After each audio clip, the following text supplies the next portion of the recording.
90 रुपए का हो गया है। जब 60 रुपए का हुआ था तो कौन रो रहा था सड़कों पे? कौन रो रहा था सड़कों पे?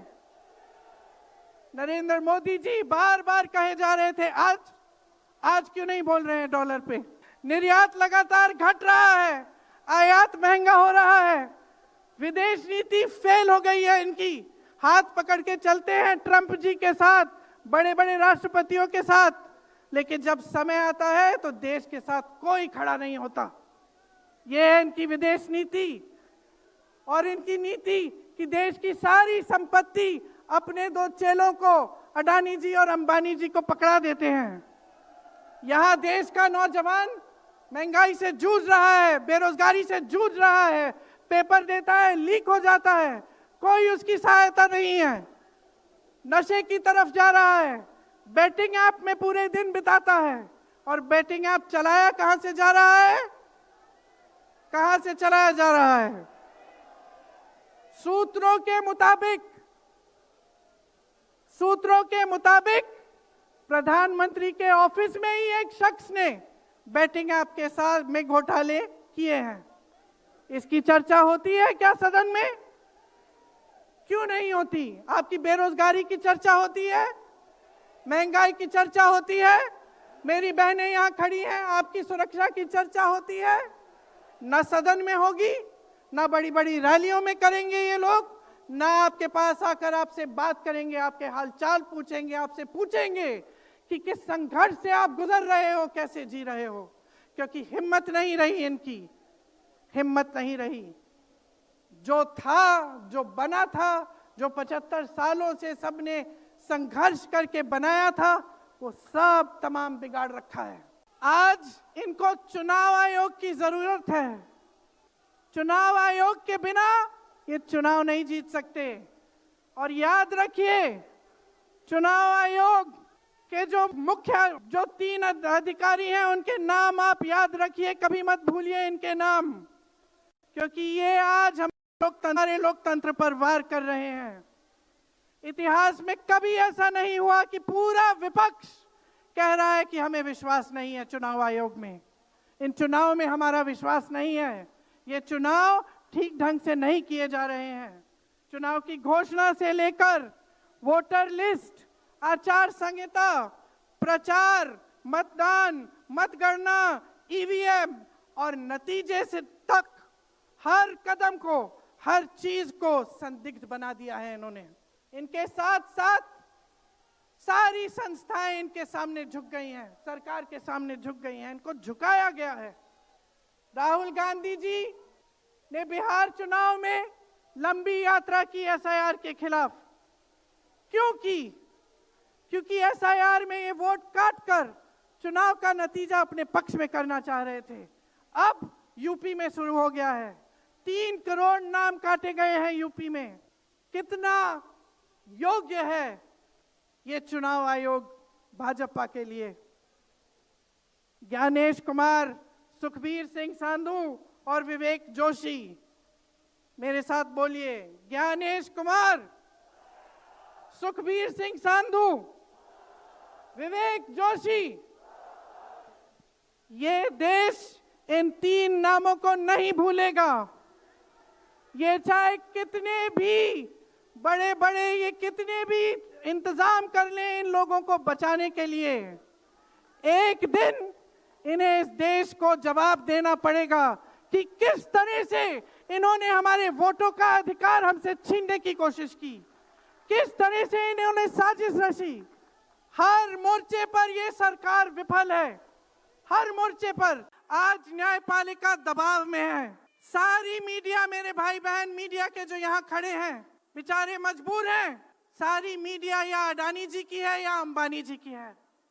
आज परिस्थितियां ये हैं कि पिछले आम चुनाव में मुख्यमंत्रियों को जेल में डाला गया, कांग्रेस पार्टी का बैंक अकाउंट बंद कर दिया गया, भ्रष्टाचार के नाम पे तरह तरह के इल्जाम लगाए गए जिसका कोई प्रमाण नहीं है। ईडी भेजी, इनकम टैक्स भेजा, सीबीआई भेजी, और जैसे जैसे जिनका दिल कमजोर था, जो सह नहीं पाए, वो इसकी उनकी पार्टी में शामिल हो गए, वैसे वैसे इनकी वॉशिंग मशीन उनको धोकर उनको पाक बनाती रही। आज संसद को देखिए, मुश्किल से एक सत्र में एक दो बहस होती है।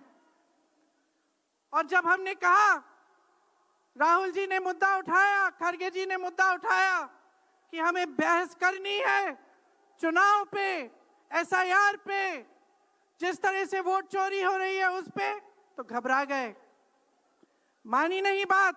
अंत में जाकर कैसे माने कि हम वंदे मातरम पर भी चर्चा करेंगे। तो हम संसद में ये बहस करते रहे कि राष्ट्रगीत किसका है, राष्ट्रगीत कैसे बना, राष्ट्रगीत क्यों बना, और जो बड़ी बड़ी समस्याएं हैं जिससे आप जूझ रहे हो, बेरोजगारी, महंगाई, पेपर लीक, उसके बारे में चर्चा करने की हिम्मत नहीं है। हिम्मत क्यों नहीं है? क्योंकि अगर इनको एक असली चुनाव लड़ना पड़े, मैं चुनौती देती हूं, एक सही चुनाव लड़ लें, बैलेट पे लड़ लें, तो ये खुद जानते हैं कि कभी नहीं जीत पाएंगे। आज आपको मायूस होने की जरूरत नहीं है कि बिहार का चुनाव हार गए, क्योंकि पूरा देश देख रहा है कि ये चोरी से जीतते हैं। राहुल जी ने प्रेस कॉन्फ्रेंस की, पहले हरियाणा की बात बताई, महाराष्ट्र की बात बताई, कर्नाटक की बात बताई, बिहार में एसआईआर करके 65 लाख वोट काट दिए गए। और अगर ये सारे प्रमाण आप अलग कर दें तो एक साफ और साधारण बात सामने आती है। आचार संहिता के समय 10-10 हजार रुपए आप पहुंचा रहे हो, कोई आपको रोक नहीं रहा है। चुनाव आयोग आंख बंद कर रहा है, आंख मूंद रहा है। तो अगर ये चुनाव चोरी नहीं है तो क्या है? इनके पास जवाब ही नहीं है। ये जानते हैं कि आज के दिन जनता इनसे नाराज है। देखिए, हिले हुए लगते हैं। संसद में मैं देखती हूं, आत्मविश्वास घट गया है, आंखों में आंख मिलाकर नहीं देख पाते, सामने से गुजरते हैं तो यूं आंख झुका देते हैं। आत्मविश्वास कम हो गया है, घट गया है, अपने आप में विश्वास घट गया है, क्योंकि जनता का विश्वास भाजपा से, इनकी सरकार से, प्रधानमंत्री मोदी जी से, अमित शाह जी से सबसे हट चुका है। ये वोट क्या है, इसकी कीमत क्या है हमारे जीवन में, इसको समझना बहुत जरूरी है।